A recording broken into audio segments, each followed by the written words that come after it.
I remember walking in and seeing like all the hot guys serving like topless, and was like, oh, what's this? This is interesting. I quite like this bar. This is a bit more my vibe, I think.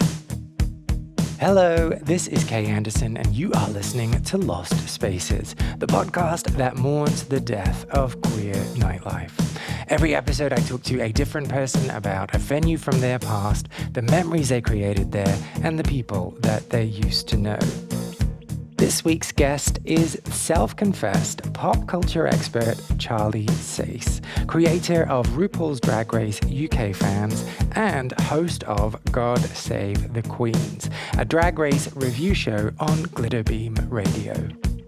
We caught up to talk about his end of uni days living in Worthing, which is a small seaside town in the south of England. It was here that he found the only gay bar in town, the Jack Horner, where, despite looking like a generic old man pub, they played Britney Spears, had dodgy karaoke nights, and gave him a chance to explore his identity. But before we get into the episode, I want to ask you a question. What was the first gay bar that you ever went to? If you're listening on Spotify, you can answer this question within the app. But if you're not on Spotify, get in touch with me anyway. Find me on most every social media platform as Lost Spaces Pod, or get in touch through my website, lostspacespodcast.com. I really want to know where people are listening from and where your first queer experience was. All right, let's get into the episode.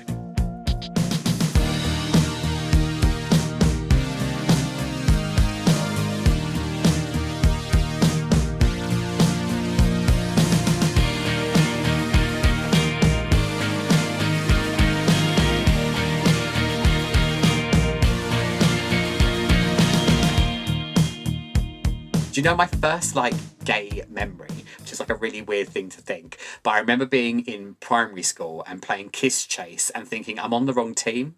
I don't want to chase the girls and kiss them. They're like my friends. This is weird. But when the boys come over who I don't really interact with, I'm like kissing the girls, I remember thinking, oh, I'd rather be doing that. And that thought had kind of like always weirdly been there with me. Like, oh, maybe there's something I need to explore there. I don't know.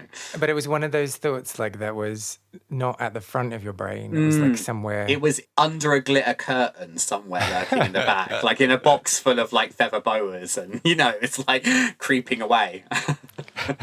So has that box been opened? Like, it's safe to say yes, right? Oh yeah, definitely. Yeah, the box was flung open. I think that once I kind of like started like investigating that side of myself, I felt so much more comfortable, so much more myself. And quite interestingly, like recently, when I've been doing this stuff associated with Drag Race, a few people that I've known from like my past in like Yeovil and Worthing that I still have like on Facebook, a lot of them have kind of contacted me or messaged me and been like, oh, it's so exciting that you're like involved in that show, and you just seem like so much more comfortable with who you are. And I don't think I realized that I was repressing something, even though I was, you know what I mean? I just thought I was going around my normal life and kind of being myself, but actually I hadn't really fully opened up and been who I was meant to be.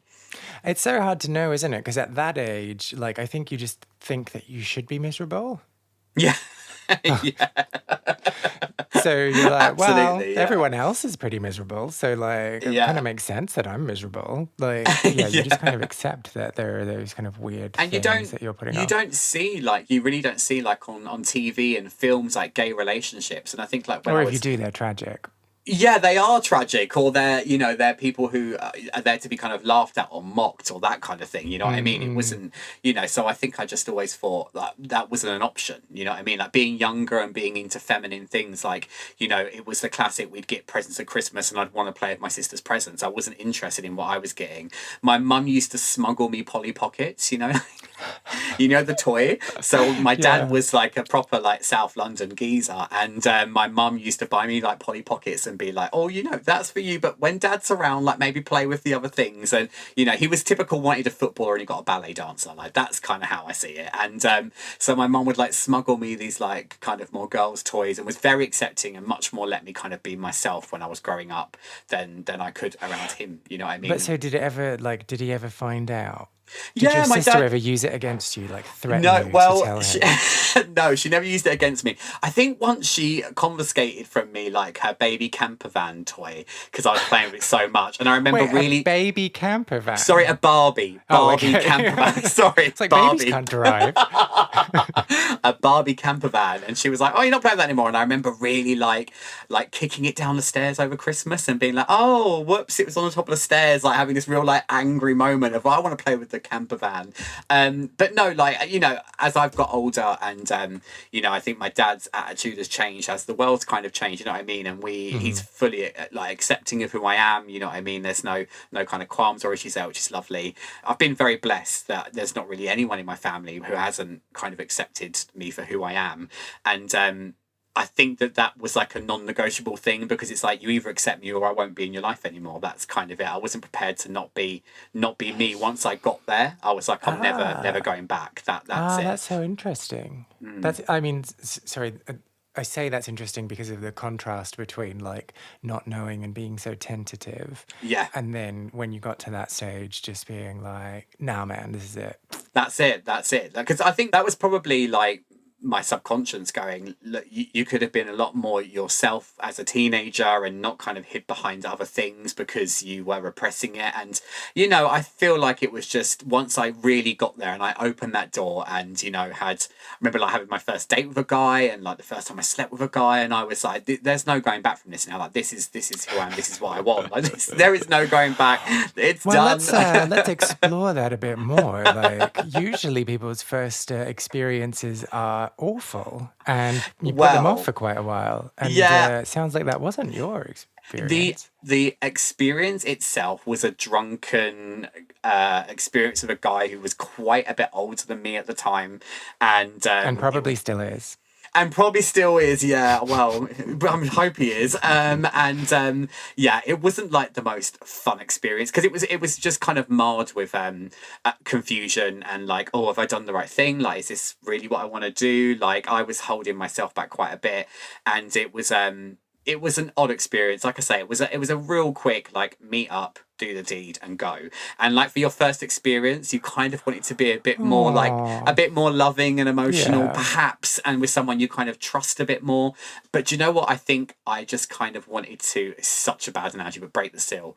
I just wanted to like almost like just be like, right, well, let's do it. And then if it isn't what I want, I might know afterwards. And I remember reflecting on it and being like, okay, it was a bit weird, a bit drunken, maybe a little bit sleazy for a first time, but at least it was like, okay, but I enjoy being in the moment with a guy and kissing a guy and, you know, that Yeah, vibe. totally. No, and like, you know, from my own experience, I remember when I was a teenager, like buying all of that kind of heteronormative crap about like, you've got to wait for the one, you've got to make sure it's special. And then I was just waiting so long because no one wanted to like be my one that I just had to get to a point where I was like, no, it's fine. Like I'm just, you know, I'm far less socially awkward than I was at that point. Yeah. So I just got to this point where I was like, I just have to do this because it's something that I want to experience, and like it doesn't have to be perfect.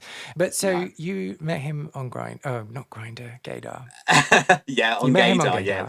So what happened? What was your profile name? Oh, it was Electro Heart because I was like a really cool kid. Like I was like, I'm Electro Heart on also, and actually it's like a really old email of mine now, and I probably shouldn't be divulging that because it's probably some hidden Gaydar Grindr emails sitting in that account somewhere. Like at GeoCities or I think I was at Hotmail. I think it was a hotmail.com. Yeah, it was a Hotmail. electroheart@hotmail.com. That was a choice. That was one of those emails where, you know, you have to go into the real world and like start applying for jobs and shit, and like on your CV you're like Electro Heart, and I was like, fuck this shit. So yeah, I remember do you know what, I literally was in like my dorm room, and I think I drank like a bottle of red wine and just went on there and was like chatting away to guys, and this guy was literally like, look, I'll come and pick you up, and he picked me up. We went back to his, we drank a lot more. Yeah, we did the thing, and then he was pretty much like, oh, okay, like, I'll call you a cab. And I was like, oh, okay, bye. And then it was like within what felt like probably about an hour's get in the cab, and I was back in my dorm room, and it was like, oh, wow, like that was it was weird. It was really weird. But oddly, do you know what? It didn't like put me off. Like, I don't know. It just felt like, okay, cool. Well, that's it. And the next time, hopefully, it'll be. Well, so do you remember then the feeling like being in your dorm room, like coming back, and like what were you processing? Like what were you thinking? I guess I was, there was a little bit of like worry as to like, or have I been safe? Have I made sure that, that side of things have been taken care of? And kind of like, because I had a few drinks, being like, right, have I definitely made sure that bit kind of happened? Which it had, thankfully. And then very much like, that felt a bit cold, and the whole thing was a bit like, oh, and probably unfortunately set me up for quite a few years of that whole culture of just drinking and one night stands and that kind of vibe. But the actual act itself and being with another man, like it didn't feel wrong. It felt really nice, and it may have been a bit short and sweet, but at least it felt like, oh, I want to do that again. You know what I mean? Yeah, absolutely. So was there any sense of like thrill or relief, Yeah. or was it more like the practical and side a bit of like things? obviously it felt a bit naughty and a bit like, oh god, like I've done that thing that I've maybe been thinking about for quite a few years, like especially like growing up as like a teenager and stuff, and when you have like your own sexual fantasies. And for me it was like always kind of like men and women. There was never, the man part was like always there, and it was like, oh, I finally like done that, you know what I mean? And but I think it's just, I probably did the same thing that I feel like, at least in my friendship group, a lot of the guys kind of did. And it was like that, it was a bit of a drunken one night thing, but it was, okay, cool, but I've done it now. And now I can actually maybe look for more like the relationship side of things, which I didn't really want for quite a long time. It took quite a while to actually want to have like that relationship vibe. And So you knew that you didn't want to pursue a relationship. yeah, I was. Do you know what I think? Because the relationship I had with my ex-girlfriend was very intense, and it just felt like I didn't want any of that side of it for quite a while. I just wanted to be able to enjoy myself and have fun with it, and knowing that I was moving to like Worthing and like a lot closer to Brighton at this point, and being like, well, Brighton's like like the gay capital of the UK, like there'll be plenty of fish in that sea, and it just felt really like that was what I was looking for quite a long time before I was more interested in like the relationship side of things. So it was kind of like putting your life on hold because over here is something super exciting. Yeah. So don't rush into it. Yeah, Okay. yeah, That absolutely. makes sense. Yeah. So living in Worthing, living in this share house, being the mother hen, which those are maybe my words and not your Oh words. no, I know mine you said something about being definitely mother hen Okay. going. There was I'll cook a Sunday roast vibes, like 100%. Oh, I wish I had a flatmate. Yeah. So firstly, were you out to your flatmate? Yeah, I had come out to my mum and like my immediate family after that summer, and whilst I was back home, I went back on the old gaydar. You're noticing a pattern here, and I met this guy who lived in Ashford, which was not far from my family's home in Kent, and we used to go into Ashford like on every Wednesday to do shopping and that. And this guy was a dancer and he was beautiful. And he messaged me on Gaydar, and I thought he's well out of my league. So I didn't really I wasn't really getting involved. And I felt like obviously like very small city vibes that people were just messaging everyone. So I didn't reply to this guy. And then he sent quite a few more messages, and he was like, oh, I think I saw you in Ashford last week with a lady, and you were both shopping. And obviously that was my mum. And I was like, oh yeah, you might have. And he was like, oh, why are you not messaging me back? And I was like, oh, I don't know, I thought like maybe I'm not what you're looking for. And he was like, well, I'm messaging, so I'm looking. And I was like, okay, cool, this guy was very confident. And I was like, well, next time in Ashford, why don't we go for a coffee? So whilst we were in Ashford, I had to say to my mum like, oh, my friend, there's always a friend, right? My friend. I'm sure I've told you about him. I'm sure I've mentioned my friend. I'm sure. I know. What do you have never said that name before? I was like, he's going to be in Ashford, so I might go and meet him for a coffee. And my mum was a bit like, oh, okay. Like, okay. Obviously, me and my mum are very close, and because I've been at uni for quite a while, like the summer was like out time, you know what I mean? And I was like, I'll be about an hour and I'll be back. And I met this guy, and I really liked him, like very, very quickly. He was like the kind of guy that I was looking for. And I remember we were in Ashford, which is I'd say a very Wait, so hang on, like before we get to Ashford. Yeah. let's paint the picture. What was the type of guy you were looking for? Oh, he was really pretty. Can I just he was just really pretty. Oh, so that was Babe, your he was list, just basically. really pretty, like really pretty. He was young, attractive. He was a dancer, so he had lots of pictures. And flexible. Great body, flexible, and just was very interesting as well. Like he was a bit weirdly quite like closed off, like wouldn't tell me too much about him, which just made it more exciting. It was like, oh, I don't really know a lot about you, but I want to. And yeah, that was kind of weird. It was really exciting. It's probably the first time I'd had like a crush on like a real life guy. So okay, so pretty and emotionally unavailable. Yeah, absolutely. Oh, brilliant. Okay, cool. He was like the David Beckham wall poster had come to life. Do you know what I mean? I was like, oh, this is exciting. And so, yeah, we started hanging out. And I remember we used to like sneak off round this church in Ashford to like have a quick snog. And it felt really naughty because it felt really like a bit dangerous. You know what I mean? Because, you know, there was a lot of... you know, kind of rough and ready teens lurking around Ashford. Do you know what I mean? It was very that kind of vibe. So this felt really exciting and like, oh, it's like an actual guy whose like name I know, and you know, that's a change. That's nice. And yeah, so who's not saved in my phone as girlfriend number 3.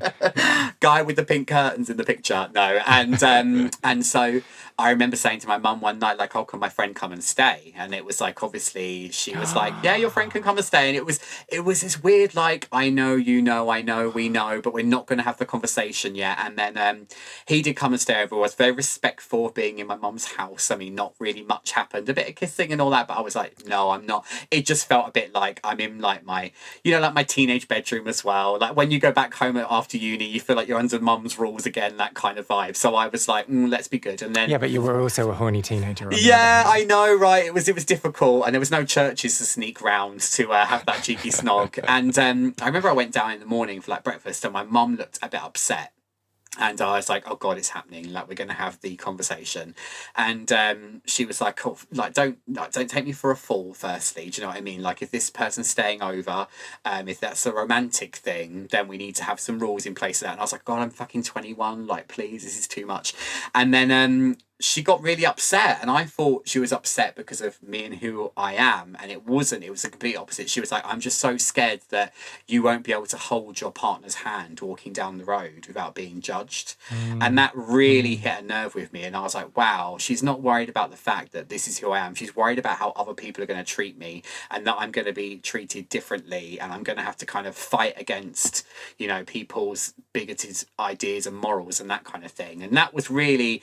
like, it was a real moment in me and my mum's like relationship and friendship, and we hugged it out. We both got really upset, and I was like, listen, Mum, I was like, you know, I've been called every name under the sun, you know what I mean? Like, I've got a very, very, very thick skin when it comes to this kind of thing, and I'll always be safe, you know what I mean? I'll always be aware of my surroundings, and that's probably stayed even till today. But I really like this person, and that is who I am. And she was like, oh, I don't care about that. She's like, you know, but just, you know, I want you to be able to be in a restaurant with your partner and hold hands. And obviously this is before like civil partnerships and all that kind of vibe. And, you know, I think it was more that side of things that was difficult for her, which was a real like blessed relief, to be honest. She just cared.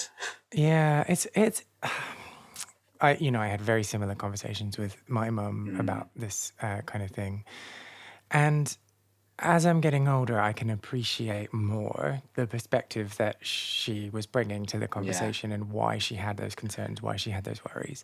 But I know at the time I was just like, oh, for fuck's sake, like, can you not just let me be me? And can you not just say like, oh, I'm just really happy that you are who you are? Yeah. And I think I held a lot of that resentment for a long time in like...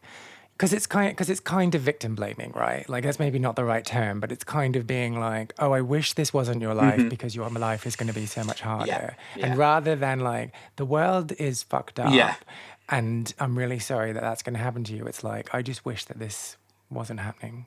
And then you're like, well, so So I have to change. Is that what you're saying? Yeah. I remember saying it is a real struggle being fabulous. And my mum's always reminded me of that sentence. She's like, it's such a struggle being fabulous, isn't it, Charlie? And, you know, no, but you're absolutely right. I knew it was just more that she just had that idea of, oh, I'm going to be out in public and someone's going to say something. But I was like, it doesn't matter because people are always going to say something. You know what I mean? There's always something to be said. And you've just got to learn to not take it to heart. And I've learned that the hard way, but I've learned it. And now it's like, oh, come up with something original. If someone shouts something original, I actually find it really amusing. You know, I mean, obviously I'm lucky. I live in that Brighton bubble. You don't get it very often. But, you know, every now and then when you're somewhere and you hear someone say something, and if it's original, I'll always give them like a round of applause. Like, I've not heard that one yet. That's fucking brilliant. I love it. So do you have examples? Oh my God. Someone said something the other day. No, it was really. Oh, do you know what I remember? So I remember being in London actually, and I was in my height of feeling my fabulous like 20-year-old self, and I was like really strutting down a road, and as I went past this woman, she just went, "Here, do you want some chips with that mince?" And I was like, yes, I fucking do. I'll have cheesy chips as well. Thank you. That's always been one of my favourites. Oh, props to that woman. Props to that woman. So this isn't an important question, but when you were having this conversation with your mum, was this guy in the other room? He was still in bed. He was still in bed. I know. It's really awkward, right? He was still in bed, and then I remember, like, I went back upstairs and he was like, oh, are you okay? You were, like, quite a long time. And I was like, I think I've just come out to my mum. Like, and he was like, oh, she didn't know. And I was like, well, I think she knew. I think we just haven't really said it out loud. And he was like, oh, that's fab. And I was like, yeah, it's pretty fab. And then we just like went about our day. It was really weird. Like, I mean, listen, I'm really lucky and very blessed and privileged that, you know, like a kind of coming out story was like a conversation in a kitchen that didn't lead to any sort of like, you know, bad ill feeling or breakdowns of family relationships or ostracization from your family. Like, I'm very, very lucky. So I say it very lightheartedly, but I'm also fully aware that I'm incredibly blessed to have such an incredible family that just accepted me for who I am. But like I said earlier, I just don't think I gave many people a choice. And it was like, okay, if that's the case, then, you know, I don't know if we can be part of each other's lives. And it's just that kind of like, that's just how it needs to be for me to kind of get through, I think. Did you actually lose anyone? No, I didn't. Like I say, I mean, I'm sure there is the odd family member that might say the odd thing here and there when I'm not in earshot. But, you know, more, I think there was, you know, the odd people in your past that, you know, you maybe were closer to, and then they see that you're this kind of different person and they fall by the wayside. But do you know what? They're not necessary then to who I am now and what I do today. So I was very, very, very lucky. Did you, Kay? I know I'm probably having to turn these questions around, but no, similar experience. Well, yeah, so I had the same thing of being like, well, this is just who I am, so blah.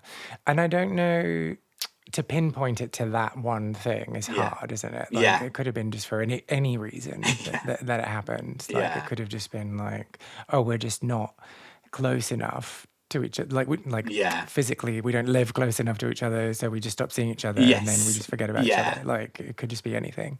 Yeah, I don't think there was anyone who was like, do you know, I just can't accept your homosexuality. Yeah. And it's really hard because like when you start finding your tribe, like especially for me, once I got to Brighton and started spending more time in like the LGBTQ venues and stuff like that, and then you meet people and you kind of hear their stories and you're like, wow. I think that's when I realized how fucking lucky I am, because you hear some of the things that they've gone through and the, you know, the unacceptance they've had to deal with, and then it makes your own story like even more like, God, I'm just really blessed. I'm just really, really lucky that's the family that I came from, that the love is more important than who you are spending your life with or what you're doing with other people, you know.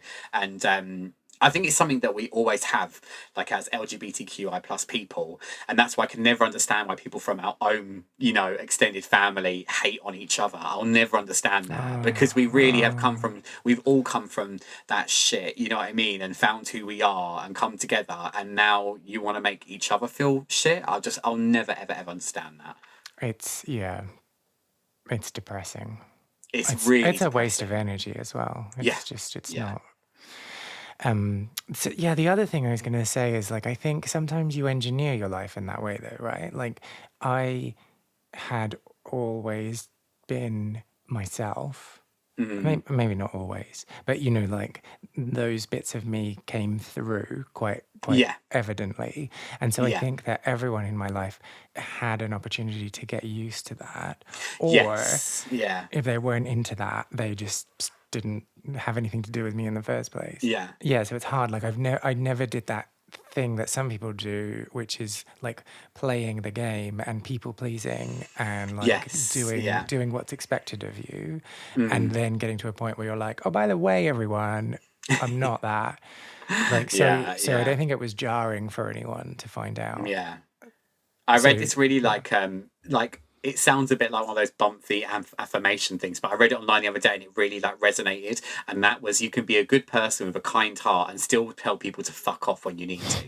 And it's like that energy, like you can, you know, there are moments where you have to be like, no, I don't want you in my life. And, you know, you're not helping me anymore. I'm not helping you anymore. We're not bonding anymore. And that may not be because you've come out or because of who you are. It's just because friendships and relationships change as we grow up as well and get a bit older. But like, you know, like extending that phrase and taking out the swearing, you can be a good person with a kind heart and still like have people hate you. Like it's just like it's just life. And you should not waste your energy on those people. But I mean, that's easier said than done. And I'm not trying to be like, very just true. kick them out of your life. Like, you know, overthink it for 3 months and then kick them out of your life. That's the way I would do it. That's very true. Especially at like 4 a.m. when you can't sleep. And you're like, but what did I say wrong? What did I say wrong? Like, you didn't get say to the point wrong. where you are so exhausted that you've got no choice but to give up on that friendship. Just do that. Sound advice. I like that. I'm going to put that on a t-shirt. Put that on a t-shirt. You might have bags under your eyes, but you'll get there. So what happened to flexible Ashford man? Oh my God. Did I get that right? Well, yeah. His name was actually Ashley as well, so we're not far off. He was all the drama, like any of those kind of people are. The non-emotional. They don't give you a lot. The reason they don't give you a lot is because they're hiding many a skeleton in that closet, and it ended up getting quite dramatic and being really full on. And when I had to go back, obviously, to university to go back to Somerset, it was very much like, well, if you go, then we can't carry on because I'm not prepared to come there. And I don't want to do long distance thing. And I just thought, listen, he's beautiful. He's really beautiful, Charlie. He really, really is. But it's not worth this aggravation. And for me, it was like, look, I'm going back to Yeovil, and I had to deal with going back to obviously being in the same place that my ex was. And obviously that had all gone like a bit towards the end. So I was like, I can't carry that with me as well. And then he just kind of fell off the face of the earth. And I guess, that's where that ended. But for me, it's like... Do you remember his surname then? Shall we look him up? Oh, I think it was...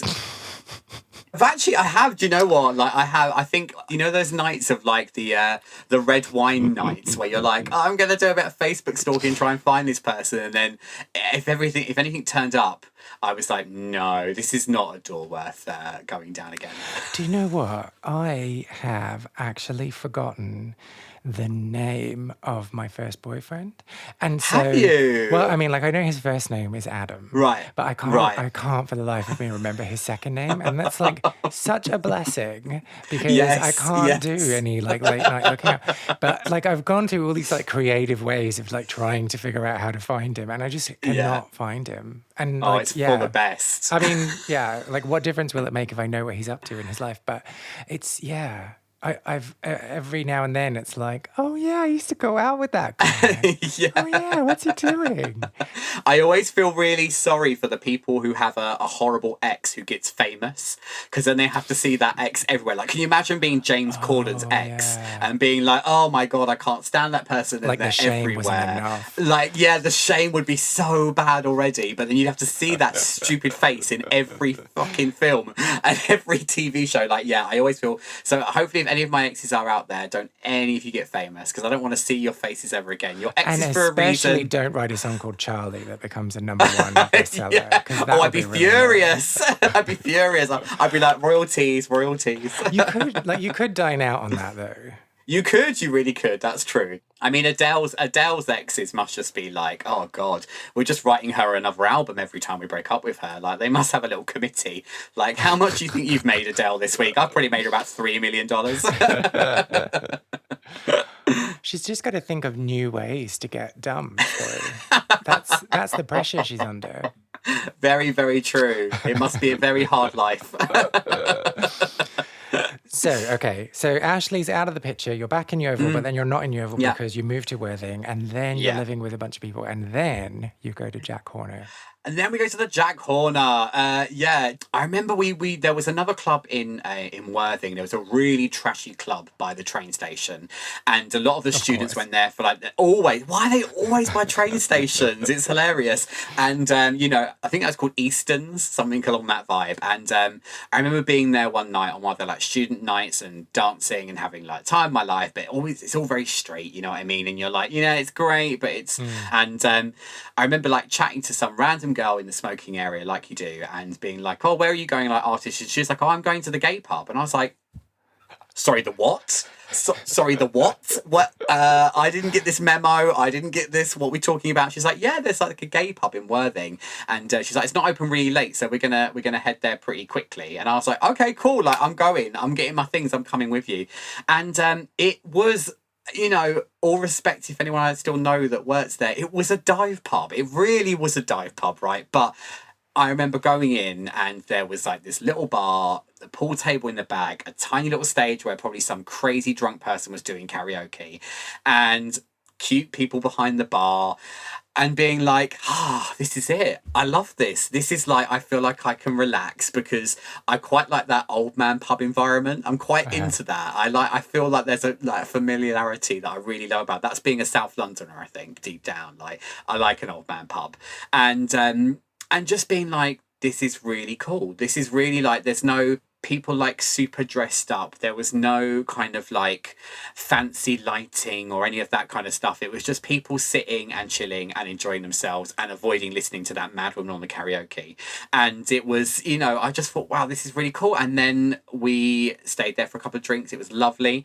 And then literally the next night I was like, I'm going there. Like, I'm not even doing the mad dancing place. I'm not into any of that. I want to go getting there. At 4, I'm waiting for them to open. I'm storming in.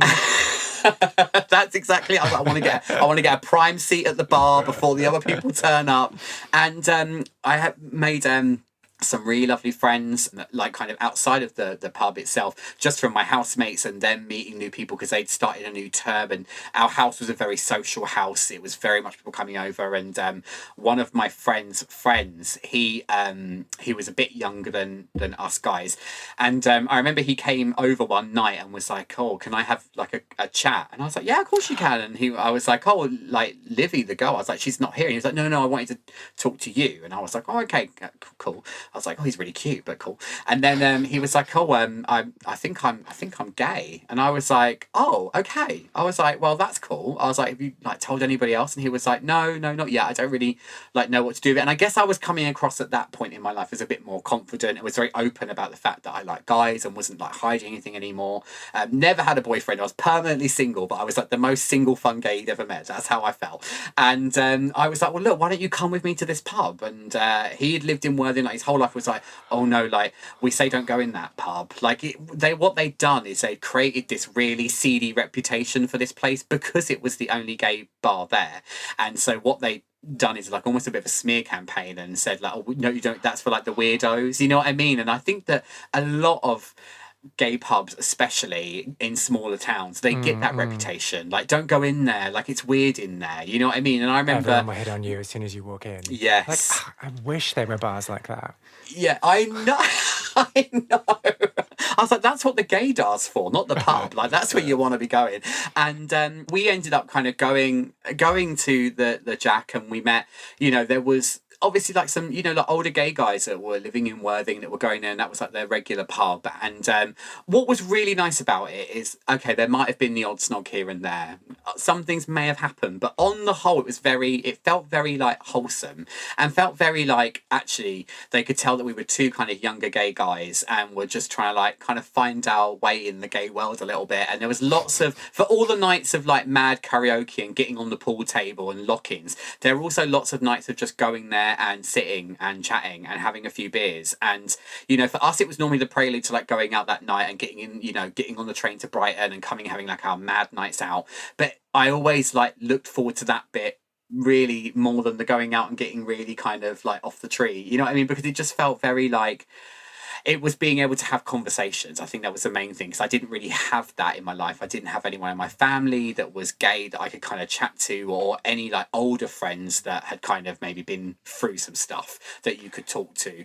And so specifically, you're talking about those kind of intergenerational conversations. Yeah, 100%. And, not even people that were necessarily that much older than us, but had just obviously lived in a town where there was like this, almost like this hub where they could go and meet other people and talk about it and feel relaxed in that environment. And, like, weirdly, like going into a pub and like they're playing Britney Spears, and it's not ironically, it's because they actually like the song. Like all these little things that you feel like, it just felt very, very comfortable. And yeah, it was just it was a really fun time, and it was like any excuse to kind of like, let's go down the Jack. And it was I really enjoyed it. It just was really nice to find people, have conversations, and feel like you could be yourself, and you could get on karaoke and be a bit flamboyant and silly, because you didn't feel like you were gonna get clocked.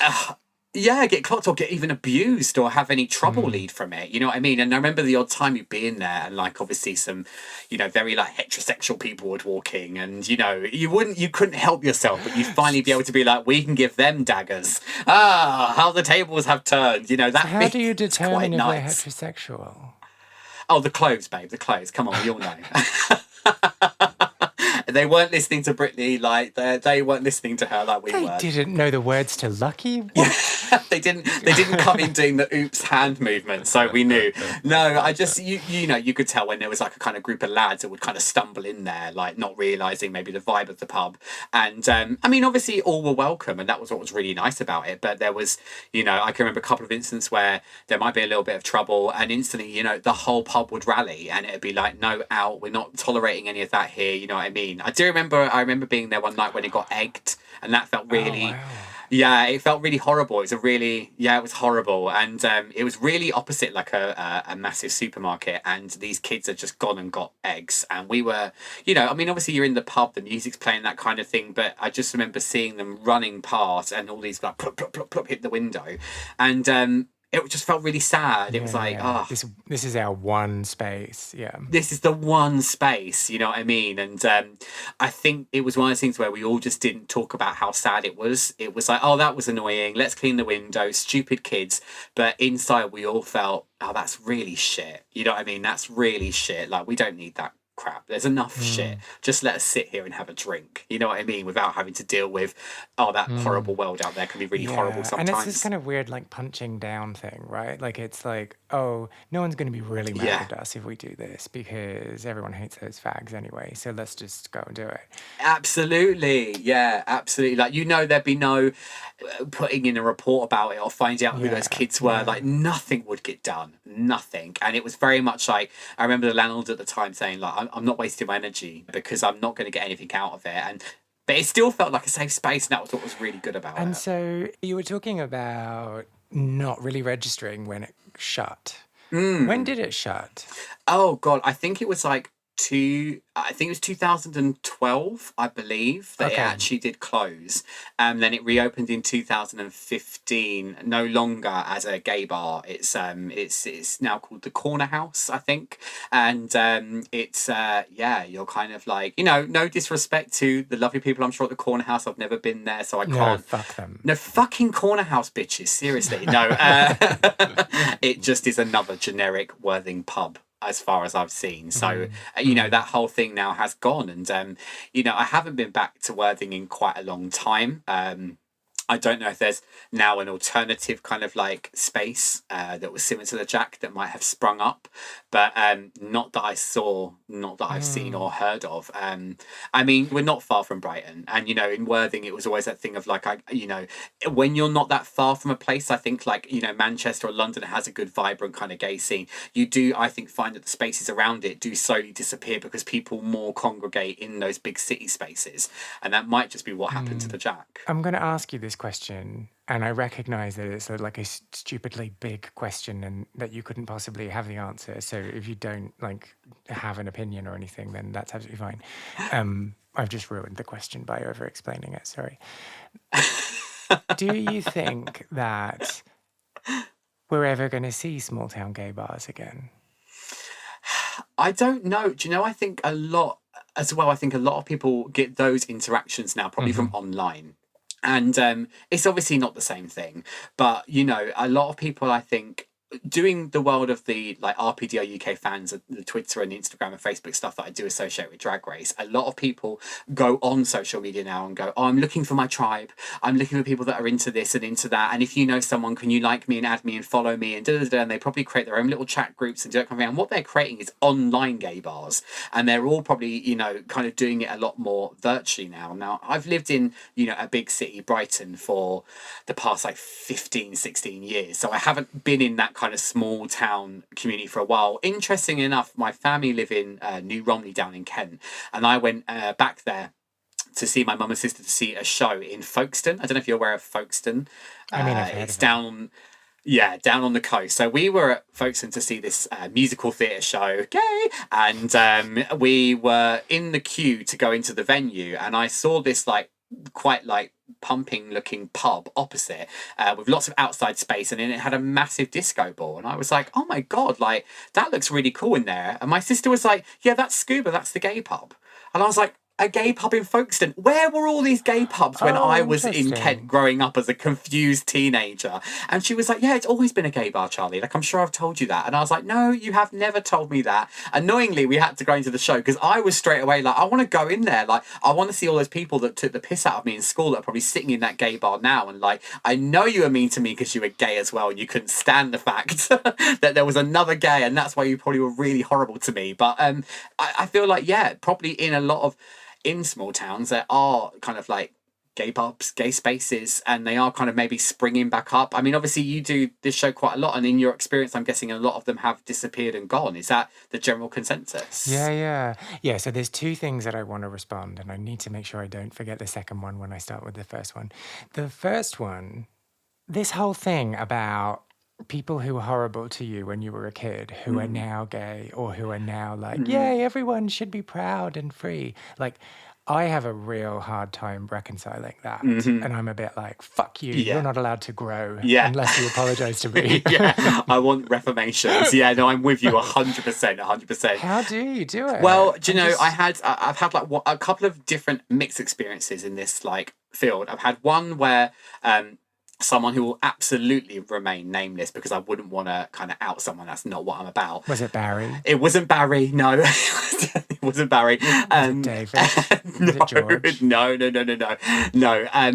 messaged me kind of more in recent years on Facebook and was like, you know, the conversation started really generally and just like, oh, how are you? And I see you're in Brighton now. And I see you have a partner now and all this. And then went a bit more like, oh, I kind of wish back in the day that I'd said something, like I wish that I'd like kind of like made a move maybe. And I was totally like shocked by this. I was really blown away because this was not a person who I thought was anyway like in our way inclined. And I kind of was like, well, that's, you know, obviously like it's flattering and all really lovely. And I was like, oh, are you with someone now? Are you like, you know, have you like explored that side of you? And it's like absolutely not.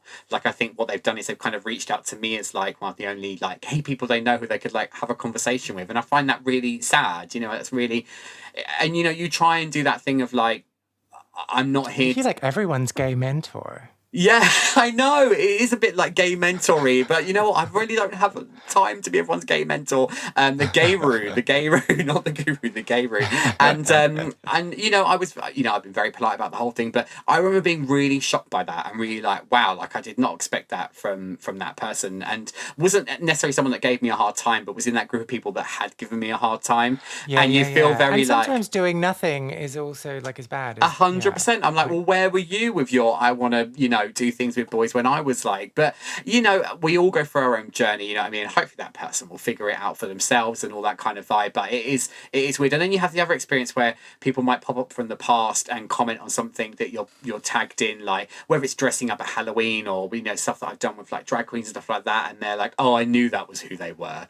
Like, and it's like, well, what do you mean by that? You knew that's who I was. And it's like, oh, I knew you'd be like kind of one of them type vibe. And you're like, oh, fuck off. Like, you know what I mean? It's 2021, seriously. Like, are we never gonna... But they are the people, with no disrespect to anybody out there that is from a small town, that have stayed in those small towns and have that kind of like small town mentality. You know, that one where it's like it just...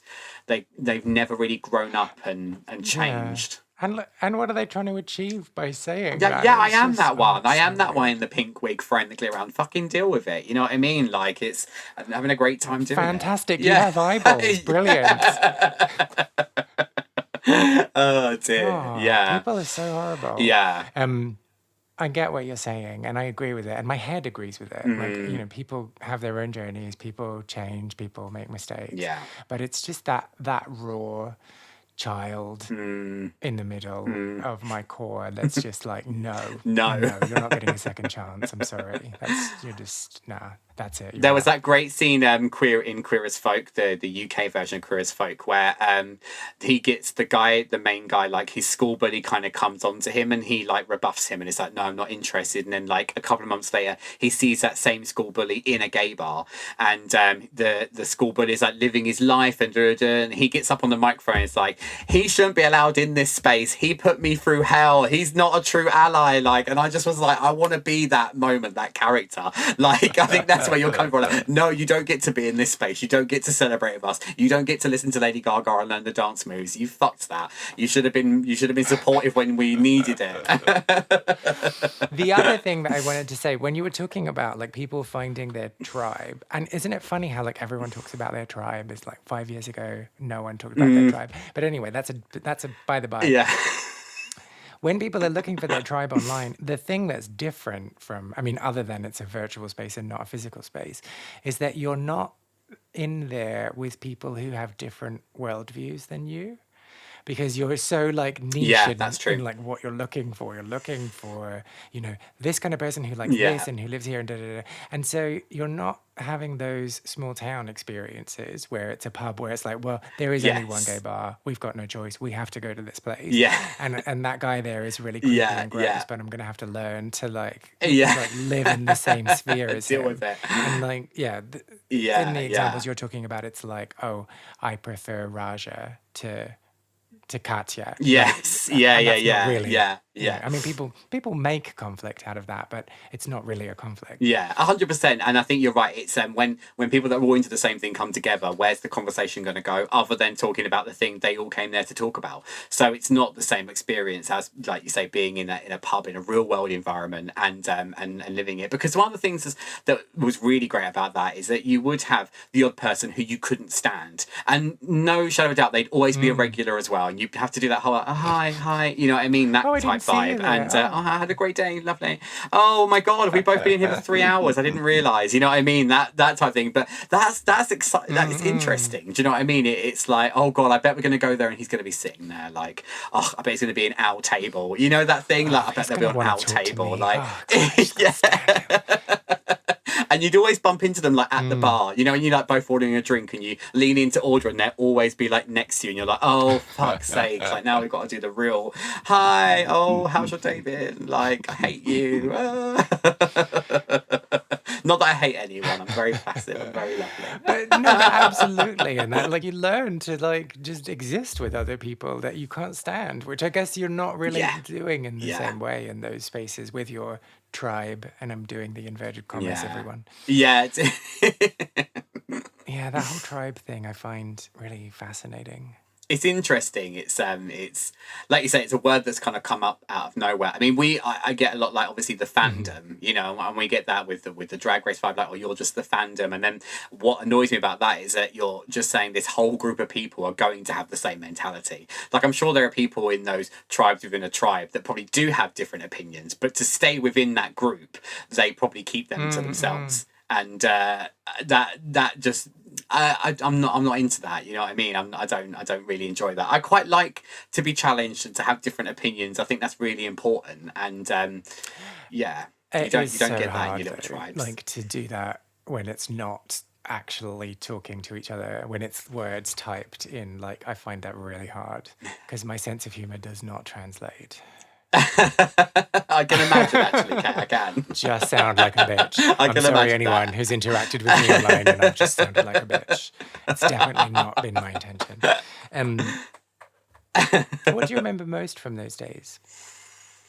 I mean, back in those days, there was a lot of drink involved. So nothing. It was not really a lot. No, I think what I remember the most is just that feeling of being like, safe space is a word that also gets thrown around a lot with words like tribe recently, but that genuinely felt like a safe space. And I think that was just the first time in my life that I had, you know, experience going to a safe space, that I could go on the regular, you know what I mean? That it wasn't like a one-off, like, you know, being like young and partying and you go to like fun fab things like GAY in London and stuff like that and be like, oh wow, this is amazing. And like coming over to Brighton and going to Revenge, that was always like, wow, this is like really exciting. But this was the first time there was one that was like on my doorstep with people who I got to converse with and get to know. And just that feeling of, I wanted to be there all the time. It really was. I was just like, couldn't wait to, like, you know, get back from uni or get back from work or whatever the situation was, get changed, get dolled up and go down there and just sit there and be like, oh,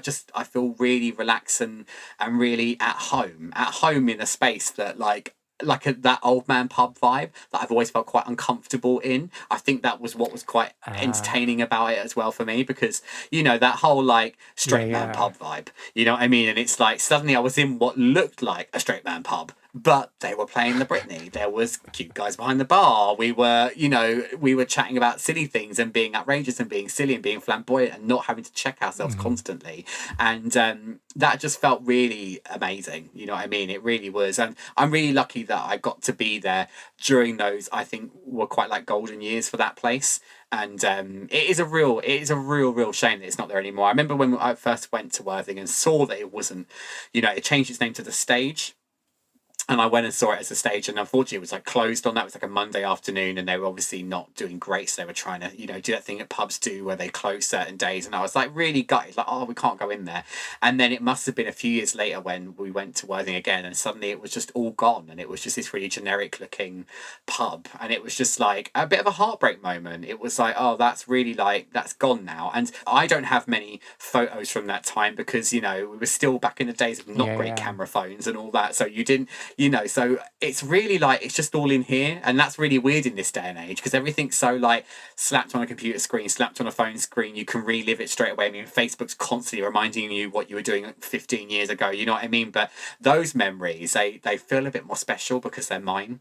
You know what I mean? And that's what's really nice about it. Yeah. I mean, like, really, this is like the first generation to grow up with social media being an instant part of their childhood, their teenage years. And I don't think we really have seen like maybe like the ramifications of what social media is going to have. Yeah. They're so fucked up. Like, they're so fucked up, honestly. You know, where I work with a lot of like younger waiters and waitresses and that kind of thing. And sometimes I hear them talking and I'm like, wow, like the conversations they're having are just like above and beyond my head, because I'm like, you're talking about really intense stuff. Like, you know, everything's very like, everyone's self-aware now. Like, everyone feels like they can kind of brand themselves. Like, and it's like, when did we start talking like that? When did we start talking like we were IKEA products? Like, well, this is my brand. You know, I just find that whole mentality really strange. And that would have been like snapped out of you in pubs like the Jack Horner. Like, what do you mean your brand? Fucking shut up, have a drink. Do you know what I mean? Like that maybe they're missing out. I do find that fascinating, that whole branding of yourself, and how limiting that is. I find it really limiting anyway. Maybe other people don't because they've only got like one interest and so therefore it fits their brand. But like Yeah. when you Yes. can't be this multi-dimensional person who like, likes construction and drag race, like you kind of have to you Yeah. can't talk about one part of your life. You kind of have to do this. You kind of have to lean into this. You have to Yeah. make sure you look a certain way. I Yeah. find that all a bit stifling, a bit, Yeah. difficult.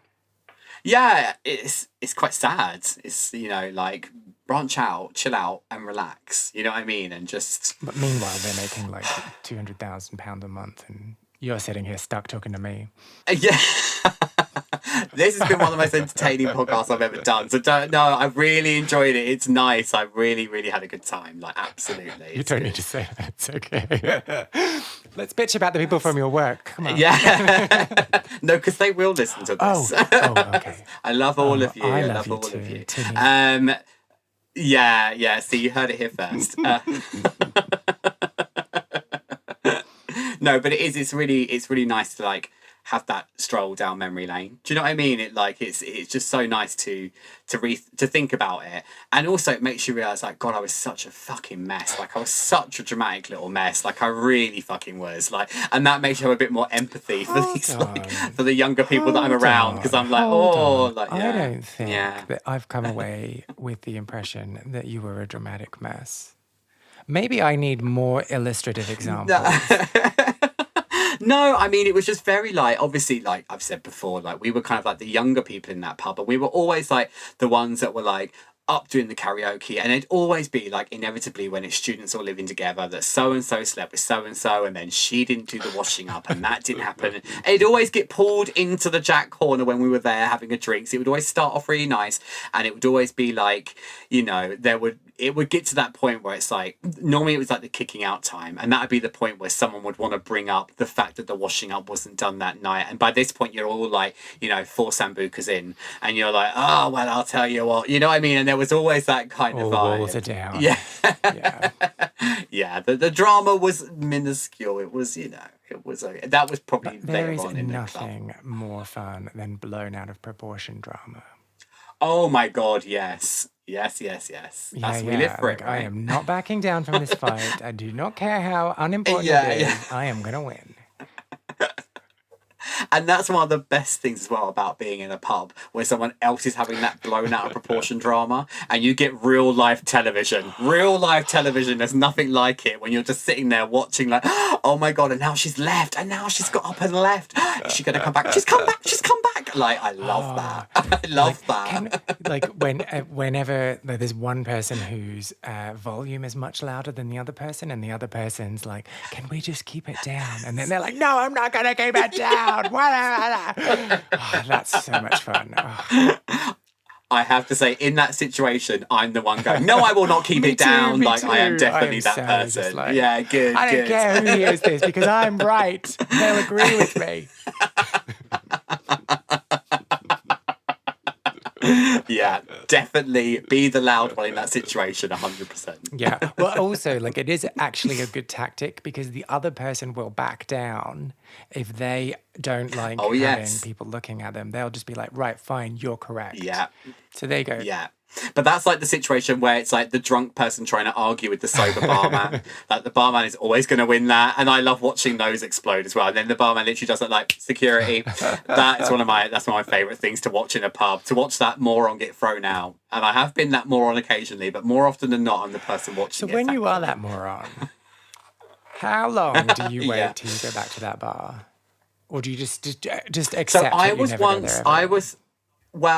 Oh no, you never accept it. You never accept it because then they've won. So what I remember, I got banned for life from a gay bar in Brighton, and I would love to be really juicy and gossipy of UK, but the problem is I don't know why I got banned for life. That's probably how messed up I was that night. And I remember going back the night after and being told by security, you're banned for life. And I was like, but why? And they were like, the fact you can't remember makes it worse, Charlie. So you're definitely you get like a banned certificate for life. or something? And I was like, but... Well, I thought I might get a diploma, I might get some sort of like special trophy. Like there was none of that. But then the bar that I'd been banned from, unfortunately, had a fire. So there was a fire at this bar. Don't so admit to anything on this recording. Nothing to do with Do me. not admit Nothing to to do with me. Nothing to do with me. But after they did a bit of a refurb, I thought I'd be really cheeky, and I went back and I was like, well, now it's like technically a different bar. Would I be able to come back in? And I think I was so brazenly cheeky, they were like, okay, you've got one more chance. And then I was allowed back in the bar, and thankfully never got kicked out of anywhere again for anything. So like you didn't like walk in with a lighter that you were flicking on, going like, now that the place is burnt down. With an with an aerosol can, just like no, nothing of the sort. I was absolutely on record, nothing to do with that fire. It just so happened to be around the time that I thought, well, I can hopefully get back into it, and they did let me back in. I think it's just from being so brazen. Sometimes like, charm works. You know, we've gone through this massive tragedy. We've spent loads of money, and you have the cheek to come back and be like, yeah, but can I come back in now? But yeah, it worked. Good.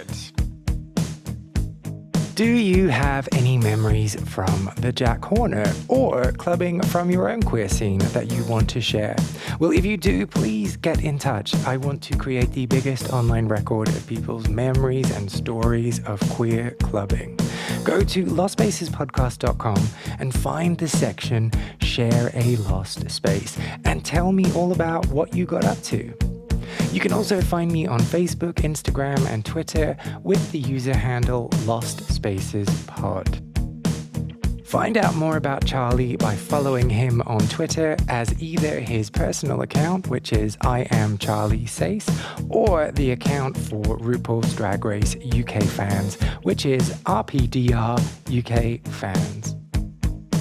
Lost Spaces is not only a podcast, but a concept record as well. I have been writing songs about queer venues and the people who used to live their lives there, and will be releasing songs over the coming year. You can hear the first single, Well Groomed Boys, which is also playing underneath my talking right now, on all good streaming platforms. If you like this episode, I would really appreciate if you subscribed, left a review on your podcast platform, or just told people who you think might be interested in giving it a little listen to.